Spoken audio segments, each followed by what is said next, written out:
It all started with Die Glocke of the bell was made by the Nazis, reverse engineered from some sort of alien ship with crazy advanced technology. The Nazis took it to a location only known as Der Reese. Out of curiosity, a super top secret group was formed, Group 935, to experiment and find out what this hunk of metal could actually do. They took it apart, analyzed all the components, and realized that the pieces were still functional but needed a power source. An American spy by the name of Peter McCain and his group of scientists found a huge glowing rock in the middle of a forest near an outpost in Japan called Shinonuma. Peter supposedly worked for a secret American organization named Majestic 12. Along with another spy named Henry Yena, they took pieces off of it to do their own studies in the Pentagon and in Area 51. Peter and his team then fled to a secret abandoned Nazi research center. A Nazi scientist by the name of Edward Richthofen, who worked for Group 935, also took bits and pieces off of it and found out that this was element 115, an extremely unstable element that not only could power the bell but could also reanimate dead cells.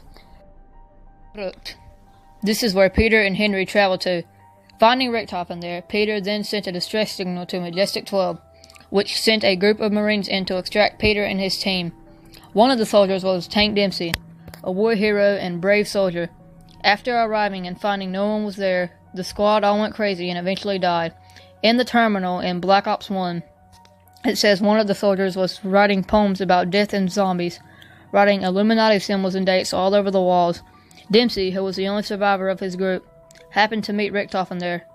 Richthofen, knowing that the lone soldier now knows all of his secrets, captured him and took him back to Der Reese to experiment on him and try out 115's powers and uses.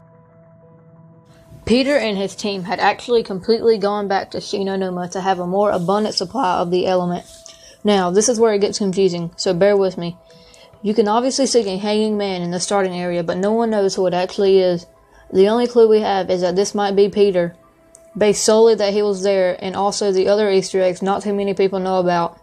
On the iPod version of Zombie, there is an Easter egg in Shinonuma where you acquire a shovel and dig a grave. On the headstone of the grave it reads Peter, obviously saying that he died there. How could this be? Is he the hanging man? We really don't know.